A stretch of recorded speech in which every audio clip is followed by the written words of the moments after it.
오늘 우리에게 주시는 하나님의 말씀은 요한계시록 21장 1절에서 2절 말씀입니다.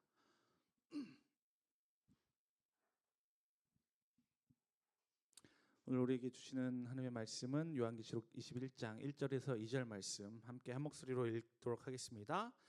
또 내가 새 하늘과 새 땅을 보니 처음 하늘과 처음 땅이 없어졌고 바다도 다시 있지 않더라. 또 내가 보매 거룩한 성 새 예루살렘이 하나님께로부터 하늘에서 내려오니 그 준비한 것이 신부가 남편을 위하여 단장한 것 같더라. 아멘. 오늘 제목을 보면 하나님 나라는 하고 원이 돼 있잖아요. 그러면 아무래도 좀 시리즈로 갈 수 있겠다 이런 생각이 들죠. 오늘은 그 첫 번째 시간입니다. 성경은 하나님 나라에 대해서 다양한 방식으로 설명하고 있죠. 예수님께서 이 땅에 오셔서 하신 사역이 바로 천국 복음을 증거하신 사역이었어요. 자, 그래서 하늘나라에 대한 여러 가지 비유를 말씀해 주시기도 했는데 오늘부터 살펴본 하나님 나라에 대한 관점은요, 요한계시록에서 말씀하시는 것을 중심으로 살펴보려고 합니다. 바라기는 오늘 말씀 나눌 때 하늘나라에 대한 소망이 우리 마하나임 가운데 충만해질 수 있기를 주님의 이름으로 축복합니다. 오늘 본문 말씀인 요한계시록 21장은요 새 하늘과 새 땅에 대한 이야기로 시작하고 있습니다. 이 새 하늘과 새 땅은요 여러분도 아시다시피 천국을 상징하는 그 이미지 중에 하나인 거예요. 우리 요한계시록 21장 1절 말씀 찾아서 다시 한번 한 목소리로 읽어보도록 할게요. 시작. 또 내가 새 하늘과 새 땅을 보니 처음 하늘과 처음 땅이 없어졌고 바다도 다시 있지 않더라. 자, 이 말씀을 보니까 또 내가 새 하늘과 새 땅을 보았다고 기록하고 있잖아요. 그럼 여기서 일단 질문을 먼저 던져볼 수 있어요. 새 하늘과 새 땅을 본 나는 과연 누구일까요? 성경 퀴즈. 네, 사도 요한 맞아요. 요한계시록의 저자인 사도 요한입니다. 하나님께서는 사도 요한에게 환상을 보여주셨는데 그것은 바로 새 하늘과 새 땅에 대한 환상이었어요. 이 새 하늘과 새 땅이 무엇인지는요 계속된 기록에서 힌트를 얻을 수 있는데 저자가 이 새 하늘과 새 땅을 보았을 때 처음 하늘과 처음 땅이 없어졌다고 기록을 하고 있죠. 자, 그러면서 바다도 다시 있지 않다고 말하는데요. 그렇다면 이 새 하늘과 새 땅이라고 하는 곳은요 처음 하늘, 처음 땅과는 대립되는 곳이라는 걸 알 수 있죠. 그렇죠? 여기서 처음 하늘과 처음 땅이라고 하니까 약간 낯설기도 한데, 그렇죠? 용어가 좀 어렵잖아요. 처음이라는 말은요 헬라어로 프로토스라고 합니다. 프로토스 왠지 낯이 익은 용어이긴 한데 형제들이 이 단어는요 서수를 나타내는 말이에요. 그러니까 하나 둘이 아니에요. 첫째 둘째라는 서수를 나타내는 말이에요. 그래서 그 뜻을 보면 첫 번째 또는 먼저라는 의미를 담고 있어요. 자, 다시 말해서 처음 하늘과 처음 땅이라는 말은요 먼저 있었던 하늘 그리고 먼저 있었던 땅을 말하는 거예요. 그리고 이곳은요 지금 저와 여러분이 매일같이 보고 있는 바로 지금의 하늘과 땅을 의미하기도 합니다. 자, 그런데 이 먼저 있었던 하늘과 땅이 없어졌다고 말을 하고 있는 거예요. 요한계시록에서는. 참 놀랍지 않아요? 매일같이 봐서 좀 상상이 잘 안 되죠. 저도 상상이 잘 안 되는 것 같아요. 왜 자고 일어나면 매번 그 하늘과 땅을 계속 보고 있으니까. 근데 이 하늘과 땅이 언젠간 없어진다? 상상이 저도 잘 안 되더라고요. 너무 익숙해졌기 때문일지도 모르겠어요. 그런데 성경은 오늘 저와 여러분에게 이야기하기를 지금까지 봐왔었던 이 하늘과 땅 그날이 오면 없어지게 된다는 거예요. 이 말은요 베드로 후서에서도 지지를 해주고 있는데 우리 베드로후서 3장 12절과 13절 말씀 찾아서 한 목소리로 읽어보도록 할게요. 시작. 하나님의 날이 임하기를 바라보고 간절히 사모하라. 그날에 하늘이 불에 타서 풀어지고 물질이 뜨거운 불에 녹아지려니와 우리는 그의 약속대로 의가 있는 곳인 새 하늘과 새 땅을 바라보도다. 아멘. 자, 이 말씀 보니까 자, 하나님의 날이 오면 하늘이 불에 타서 풀어진다고 말을 해요. 그리고 물질이 뜨거운 불에 녹아진다고 기록을 하는데요. 여기에서 하늘이 불에 타서 풀어진다는 것은요. 문자적으로 접근하면 좀 안 될 것 같아요. 왜냐하면 우리가 일반적으로 알듯이 뭔가 이 땅에서 불이 난다고 해서 이 불이 하늘을 태울 수 있을 만한 그런 성질의 것은 아니잖아요. 자, 이것은요 원어의 느낌을 살린다면 하늘이 깨져서 부서지는 그런 느낌이에요. 그리고 우주를 구성하고 있는 모든 물질들이 액체처럼 다 녹아버리는 겁니다. 자, 그러니까 이것은 하나님의 날에 현재의 이 창조 질서가 엄중한 심판을 당하게 되는 거예요. 그리고 해체를 겪게 될 것을 강렬한 이미지로 보여준다고 할 수 있습니다. 그리고 나서 맞이하게 되는 것이 바로 이 새 하늘과 새 땅이라는 거예요. 자, 여기에 대해서 베드로후서 3장 13절 말씀에 힌트가 있는데, 우리는 그의 약속대로 의가 있는 곳인 새하늘과 새 땅을 바라본다고 하는 거예요. 자, 이 말씀을 보면 이 새하늘과 새 땅을 가리키면서 의가 있는 곳이라고 말씀하고 있는 거잖아요. 그렇죠? 자, 이 말은요 거꾸로 하면요, 그럼 먼저 있었던 하늘과 먼저 있었던 땅에는 불의가 있었던 장소가 된다라는 의미가 되기도 하죠.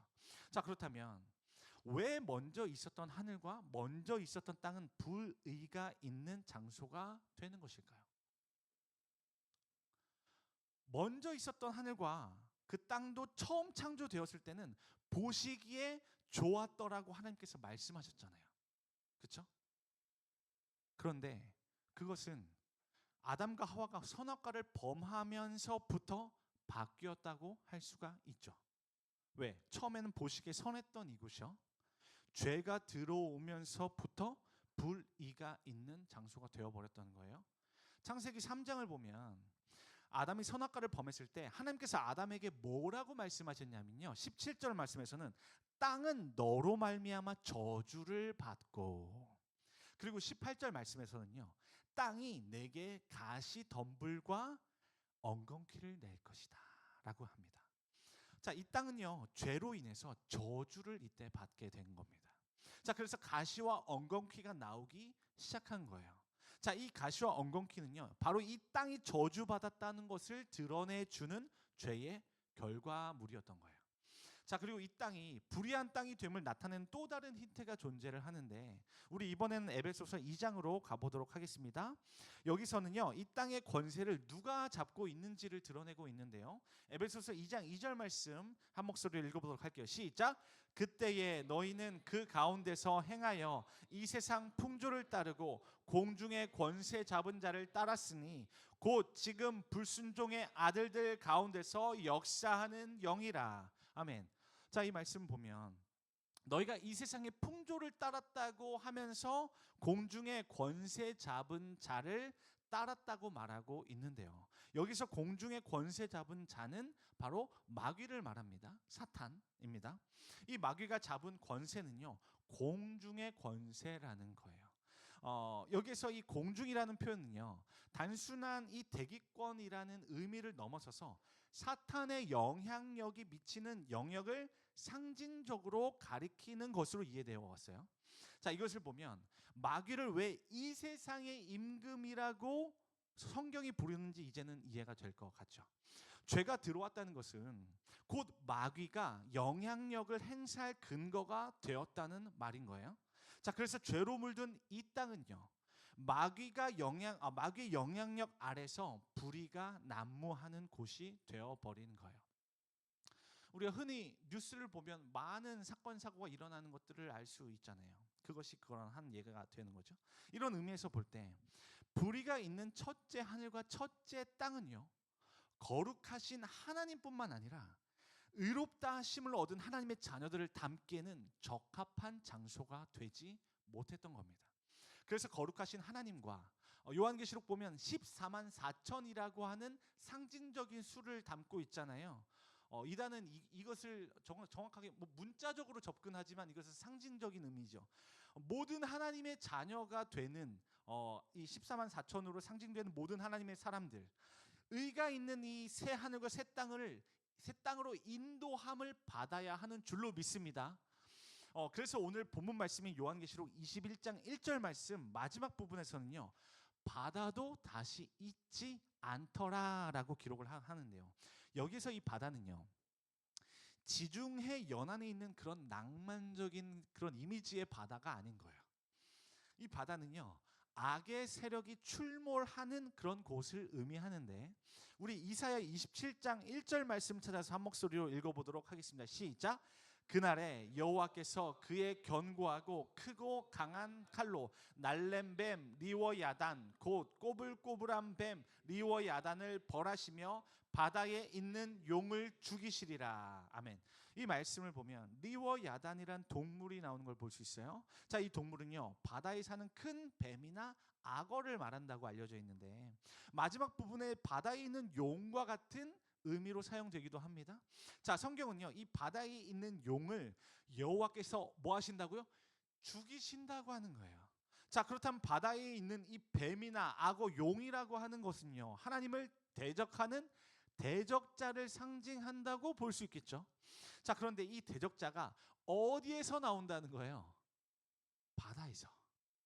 자, 이런 바다에 대한 시선은요, 요한계시록에서도 확인할 수 있는데, 우리 요한계시록 13장 1절 말씀 찾아서 한 목소리로 읽어보도록 할게요. 시작. 내가 보니 바다에서 한 짐승이 나오는데 뿔이 열이요 머리가 7이라. 그 뿔에는 10왕관이 있고 그 머리들에는 신성 모독하는 이름들이 있더라. 이 말씀에서도 보니까 한 짐승이 있잖아요. 짐승이 나오는데 이 짐승의 신성을 모독하는 모든 이름들이 다 기록되어 있다는 걸 볼 수 있어요. 그러니까 이 동물은 악의 세력을 상징하고 있다는 것을 짐작할 수 있죠. 자, 그런데 이 짐승이 어디에서 나온다고요? 바다에서. 그러니까 오늘 본문 말씀에서 바다도 다시 있지 않더라 하는 이 말은요, 대적자들이 출현하는 곳이 없어졌음을 의미하는 것입니다. 자, 이 말은요, 모든 악의 세력들도 더 이상 존재하지 않는다는 그런 의미가 된다는 거예요. 자, 이들은 다 어디에 갔죠?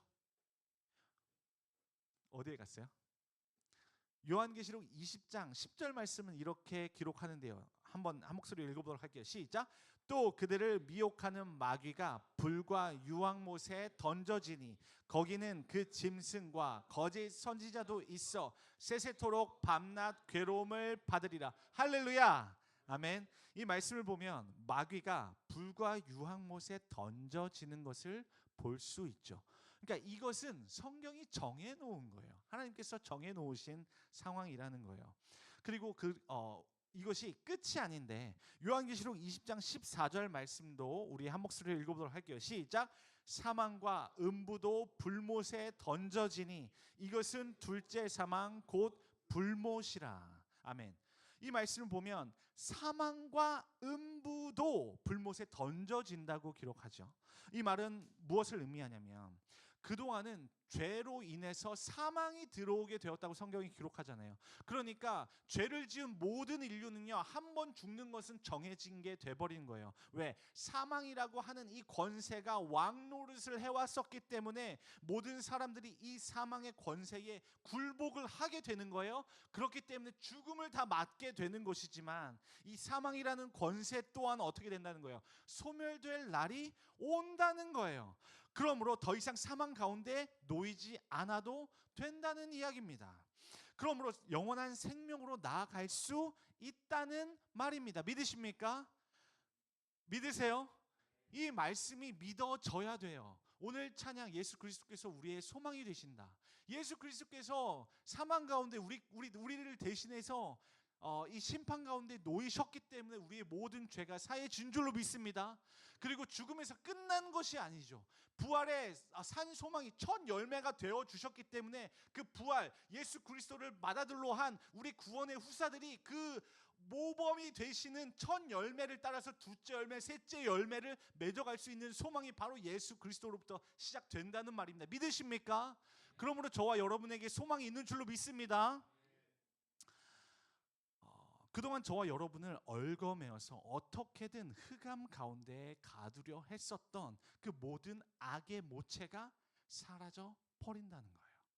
어디에서요? 저 하늘나라에서. 바다도 다시 잊지 않더라. 그러니까 저와 여러분이 이미 임한 하나님 나라를 경험한다는 것은요, 무엇을 먼저 맛본다는 거냐면요, 의가 있는 곳을 미리 맛보는 삶인 거예요. 그곳 가운데 머물게 되면요, 죄의 본질이 뭐죠? 하나님과 분리가 되는 거예요. 왜 분리가 돼요? 원래 창조주는 창조주의 자리에 있으시고 피조물인 저와 여러분은 피조물의 자리에 있어야 하는데, 피조물된 저와 여러분이 이 창조주의 자리에 앉고자 했을 때 하나님과의 온전한 연합 가운데서 분리가 되기 시작하는 거죠. 그게 바로 죄이죠. 그러면 죄인인 저와 여러분을 구원하신 구원 사역은 뭐예요? 바로 이렇게 잘못되었었던, 분리되었었던 저와 여러분과 하나님과의 관계를 다시 온전한 연합 가운데로 이끄시는 역사인 줄로 믿습니다. 그러므로 하나님의 통치가 이루어지면요, 하나님께서 창조주의 자리에 다시 앉으셔서 우리가 회개했다는 것은 뭐예요? 그 자리에서 내려와서 피조물의 자리로 돌아가겠습니다 하는 거잖아요. 겸손한 마음으로 모든 교만했던 우리의 모든 마음을 회개하면서 내려와서, 하나님 그렇습니다, 저 하나님께서 지으신 피조물이죠, 하나님 저의 아버지시면서 저의 창조주이십니다를 고백을 하면서 그분을 다시 경배하기 시작하는 것이죠. 그러면 하나님의 말씀이 우리 가운데에 하달됐을 때 우리가 그것을 지켜 행함으로 하나님은 우리의 하나님이 되어주시고 우리는 하나님의 백성 된 줄로 믿습니다. 그것이 바로 하나님의 통치가 작용하는 하나님의 나라인 줄로 믿습니다. 그럴 때, 그곳에 머물게 될 때, 다시 말해서 여호와의 율법을 즐거워하며 그것에 기록된 대로 다 지켜 행하는 자들에게 주어지는 것이 뭐예요? 불의가 아닌 거예요. 모든 사단도요, 거기에서 우리를 정죄할 수 없는 겁니다. 왜? 생명의 성령의 법이, 죄와 사망의 법에서 너를 해방하였기 때문에. 믿으십니까? 그러므로 의와 평강과 기쁨 가운데 머물 수 있게 되는 줄로 믿습니다. 그리고 계속해서 2절 말씀을 보면요, 우리 한 목소리로 읽어보도록 할게요. 시작. 또 내가 보매 거룩한 성 새 예루살렘이 하나님께로부터 하늘에서 내려오니 그 준비한 것이 신부가 남편을 위하여 단장한 것 같더라. 자, 좀 전까지는 천국을 어떤 이미지로 표현했었죠? 새 하늘과 새 땅. 자, 그런데 2절 말씀에서는요, 이 천국을 새 예루살렘이라는 이미지로 또 표현하는 것을 볼 수 있어요. 자, 근데 이 새 예루살렘은요, 예루살렘이 새로워졌다는 의미가 되겠죠. 자, 우리 예루살렘 하면 떠오르는 것이 뭐예요? 예루살렘은 도시이기도 하지만 그 가운데에 뭐가 있죠? 예루살렘 안에 성전이 있죠. 그러니까 예루살렘은 성전으로 대표되는 도시라는 거예요. 자, 그렇다면 새 예루살렘이라는 표현은요, 하나님이 거하시는 거룩한 도성이자 곧 성전의 의미를 깊이 품고 있는 이 종말론적인 이미지로 이해할 수 있다는 거예요. 자, 기존의 예루살렘 성전은 어떻게 됐죠? 이스라엘 자손들이 하나님 앞에 우상 숭배하면서 다 어떻게 돼요?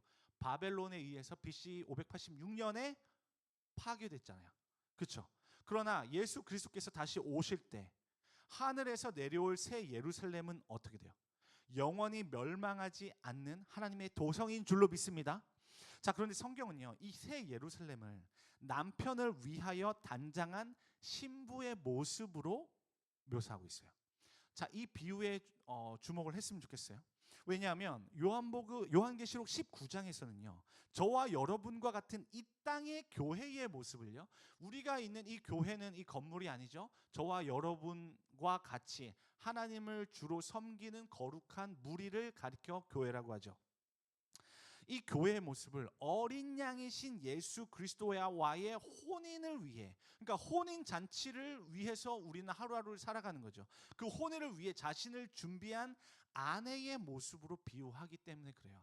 그러니까 이 아내와 신부라는 이미지가 같이 오버랩되는 것을 생각하시면 될 것 같아요. 그래서 저와 여러분과 같은 이 땅의 교회를 일컬어 성경은 뭐라고 부르냐면 어린 양이신 예수 그리스도의 신부이다라는 겁니다. 저와 여러분과 같은 교회가. 자, 그러니까 새 예루살렘과 어린 양의 신부라는 이 이미지는요, 서로 긴밀하게 연결되어 있다는 것을 알 수 있어요. 실제로 요한계시록 21장 9절과 10절 말씀을 보면 하늘에서 내려오는 거룩한 성 예루살렘을 일컬어 어린 양의 아내라고 소개하고 있거든요. 자, 이 부분을 제가 한번 읽어 드릴게요. 일곱 대접을 가지고 마지막 일곱 재앙을 담은 일곱 천사 중 하나가 나와서 내게 말하여 이르되 이리 오라. 내가 신부 곧 어린 양의 아내를 내게 보이리라라고 이야기했어요. 그러면서 성령으로 나를 데리고 크고 높은 산으로 올라가는 거예요. 그래서 하나님께로부터 하늘에서 내려오는 거룩한 성 예루살렘을 보여주는 겁니다. 이 말씀 보면 하늘에서 내려오는 거룩한 성 예루살렘을 내게 보여주었다고 기록하잖아요. 근데 이 새 예루살렘을 뭐라고 부르나 봤더니 어린 양의 아내라는 거예요.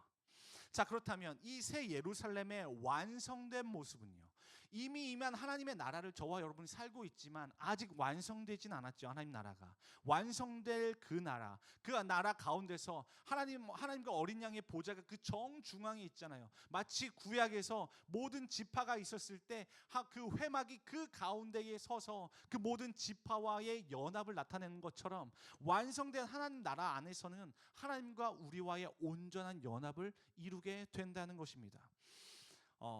근데 그 완성된 모습을 일컬어서 예수 그리스도의 신부로 부르는 거예요. 예수 그리스도의 아내로 부르는 겁니다.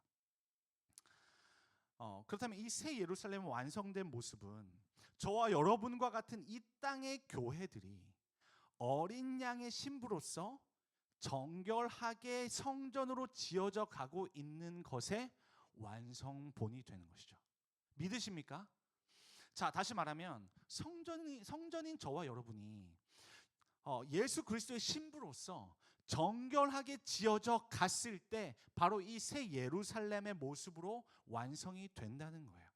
자, 성경은 교회를 구성하고 있는 각 성도 개인을 향해서 거룩하신 하나님의 영이 거하시는 성전이라고 지칭하죠. 여러분 안에도 성령 하나님이 계신 것을 믿으세요? 그렇다고 하면 성경은 성령이 거하시는 여러분을 향해서 성전이라 지칭하고 있다는 거예요. 에베소서 2장은요, 이렇게 성전된 저와 여러분이 예수 그리스도 안에서 함께 지어져 가고 있음을 말하고 있는데요. 2장 21절과 22절 말씀 띄워주시면 혹시 있어요? 없어요? 있어요? 에베소서가 아니에요? 네네. 그럼 제가 읽어드릴게요. 우리 올 한 해의 그 주제 말씀이기도 하죠. 그의 안에서 건물마다 서로 연결하여 주 안에서 성전이 되어가고 너희도 성령 안에서 하나님이 거하실 처소가 되기 위하여 그리스도 예수 안에서 함께 지어져 가느니라. 아멘. 이 말씀은 우리 마하나임 올해의 주제 말씀이잖아요. 그래서 여름 우리 그 겨울 성경 겨울 수련회 때부터 이 사랑과 용서로 서로를 품으면서 올 한 해 계속 서로 연결된 지체로, 그래서 지체 의식을 갖는 게 중요하죠. 왜? 저 형제가 아픈데, 마음 아픈데 나는 안 아파. 그럼 지체 의식이 없는 거죠. 지체 의식이라고 하는 건요, 한 몸임을 인식을 하는 거예요. 예수 그리스도를 머리로 하고요, 우리라는 교회가 한 몸으로 교회라고 하는 거룩한 공동체를 이루었으니 저 형제가 아팠을 때, 슬프고 힘들 때 나도 같이 힘들어지게 된다는 거예요. 그게 바로 지체 의식인 거죠. 한 몸 되었다고 하는 것을 믿는 믿음 안에서 저 형제가 힘들어진다라고, 저 자매가 힘들어진다라고 하면 내가 저 형제와 자매를 위해서 중보할 수 있는 마음으로 나아가게 되는 겁니다. 그게 바로 서로 연결되어서 주님의 성전으로 지어져 가는 그 모습인 줄로 믿습니다. 이 말씀 보면 건물마다 서로 연결을 하고 있다고 하잖아요. 하나님께서 거하실 처소가 되기 위해서 지어져 가고 있다는 거예요. 자, 왜냐하면 성전은 바로 하나님께서 거하시는 하나님의 집이기 때문입니다. 그러니까 이 성전은요, 굉장히 놀라운 건 뭐냐면 하나님의 임재가 있는 장소예요. 그리고 하나님의 다스리심이 있는 장소예요. 그리고 하나님께서 쉬시는, 안식하시는 하나님의 집입니다. 이 말씀을 토대로 새 예루살렘과 교회를요, 예수 그리스도의 신부와 아내로서 연결을 시켜보잖아요. 자, 그러면 이러한 결론을 낼 수 있는데, 그것은 성전으로서 함께 지어져 가고 있는 저와 여러분의 삶이라고 하는 것은요, 하나님이 거하실 처소로 지어져 가면서요, 장차 완성될 새 예루살렘의 영광을 바라보면서 준비되어 가고 있다는 것입니다. 믿으십니까? 이 사실에 근거한다면요, 저와 여러분이 살아가고 있는 이 오늘이라고 하는 이 시간은요, 굉장히 특별한 시간이 되는 거예요. 왜냐하면 오늘도 저와 여러분은요, 하늘에서 내려올 이 새 예루살렘의 영광스러운 모습으로 지어져 가야 되기 때문에 그렇습니다. 그러므로 바라기는 오늘이라는 이 시간을 헛되이 보내지 않고 소중하게 여길 수 있는 우리 마하나임 청년부 될 수 있기를 주님의 이름으로 축복합니다. 이제 말씀을 맺겠습니다. 하나님 나라는 첫째 하늘과 첫째 땅이 없어지고 바다도 더 이상 존재하지 않는 의와 거룩함이 넘치는 곳입니다. 이곳을 저와 여러분은 새 하늘과 새 땅이라 부릅니다. 그리고 남편을 위하여 단장한 신부의 모습처럼 하늘에서 내려올 새 예루살렘은요, 바로 저와 여러분이 신랑 되신 예수 그리스도의 신부로서 정결하게 지어져 가야 하는 성전의 완성된 모습임을 요한계시록은 전하고 있습니다. 이것을 볼 때 저와 여러분은 하루하루를 무의미하게 살아가도 되는 사람들이 아님을 알 수 있죠. 저와 여러분은 어떤 사람들이죠? 장차 하늘에서 내려올 새 예루살렘으로 준비되어 가야 하는 존재들입니다. 그러므로 오늘이라는 시간은요, 저와 여러분이 허투루 보낼 만한 그런 평범한 시간이 아닌 거예요. 믿음을 가지고 바라봤을 때 정말 내가 예수 그리스도의 신랑 되신 어린 양이신 예수 그리스도의 신부로서 정결함을 유지한다라고 하면 먼저 정원을 하잖아요. 먼저 정원을 한 다음에 이제 신랑이 가서 집을 마련하는 것이 고대 근동의 그런 풍습이었거든요. 그러면 예수 그리스도도 요한복음에서 보면 이제 내 아버지께로 가서 내가 집을 먼저 마련하러 내가 아버지께로 먼저 올라가겠노라 말씀하는 겁니다. 그러니까 신랑 되신 분이요, 집을 마련해 놓으시러 먼저 가 계신 상태예요. 이미 구원받은 저와 여러분이 이미 예수 그리스도, 신랑 되신 예수 그리스도와 정혼을 했고요, 약혼을 했고요. 그 이후의 기간, 저와 여러분이 살아가고 있는 이 기간 동안에 저와 여러분이요, 신부로서 준비되어야, 거룩한 성전으로서 준비되어서 마침내 하늘나라에 갔을 때 어린 양이신 예수 그리스도 혼인 잔치를 벌이게 되는, 바로 그 주체, 당사자들이 되는 것입니다. 그것을 위해서 이 땅을 살아가는 오늘 하루하루는요, 허투루 보낼 수 있는 시간들이 아닌 거죠. 신부로서 준비가 될 때 신랑이 타국으로 먼저 갔는데 신랑이 타국에 갔다고 이 땅에서 마구마구 다른 남자 만나면서 살아갈 수는 없는 거잖아요. 맞죠? 제가 틀린 말 하고 있는 건 아니죠. 그렇다라고 하면 정결한 신부로서 그런 하나님께서 우리 가운데에 주신 말씀을 계속 간직하면서 그 어린 양께서 다시 오실 날을 바라보면서 하루하루 살아가야 하는 존재가 바로 저와 여러분인 줄로 믿습니다. 그래서 하루하루를요, 이 죄의 유혹에 빼앗긴 나머지 그냥 보낼 수가 없는 거예요. 죄의 유혹 가운데 지금 청년의 때는 굉장히 많이 그런 우리의 마음이 빼앗길 수 있는 시기가 되죠. 저도 그거 인정하거든요. 그러나 우리의 마음이 빼앗겼다라고 해서 그곳에 계속 머물러 있을 수는 없는 거예요. 다시 우리의 마음을 다잡는 거, 그게 뭐예요? 회개인 거죠. 다시 우리의 마음이 다시 죄로부터, 그러니까 우리의 믿음의 싸움이라고 하는 것은요, 죄와 싸워내는 거예요. 왜? 유혹을 받아서 다시 그것에 동의하면요, 죄 가운데로 다시 얽어매지게 되기 때문에 그래요. 그래서 우리의 믿음을 지킨다고 하는 건 그 죄에 있지 않고 어둠에 다시 머물지 않고 빛 가운데 있어서 예수 그리스도께서 다시 오실 날을 소망하는 가운데 인내를 이루면서 살아가는 삶이 바로 저와 여러분의 삶인 줄 믿습니다. 그래서 이것을 위해서 죄와 싸워 이겨내고 그 하나님의 뜻에 따라서 빚어가야 하는 것이죠. 그래서 오늘 이것을 위해서 결단하며 나아가기를 원하는데요. 주님, 저의 삶이 예수 그리스도를 담은 귀한 삶임을 보기 원합니다 라는 마음을 품었으면 좋겠어요. 사단이 저에게 속삭이는 헛된 말에 귀 기울이지 않겠습니다. 오직 하나님께서 나를 지으신 것에 의해서 발견되기 원합니다. 하나님께서 나를 사랑하신 것 안에서 저의 정체성이 거기에서 드러나길 원합니다. 주위 사람이 나에게 뭐라고 말하는 것에 의해서 나의 정체성을 삼는 게 아니라 하나님께서 나를 지어주신, 하나님께서 나를 사랑하신 것에 의해서 발견되어지길 원한다라는 것입니다. 이것을 위해 오늘도 참된 것을 쫓아 나아가 보겠습니다. 말씀으로 다시 시선을 돌려보겠습니다. 기도 가운데 하나님을 찾아보겠습니다. 주님의 정결한 신부로 한 걸음을 내디뎌 보겠습니다. 세상과는 구별된 거룩한 성전으로 지어져 가 보겠습니다 라는 이러한 결단이 드신다면 이 시간 자리에서 한번 일어나 보겠습니다.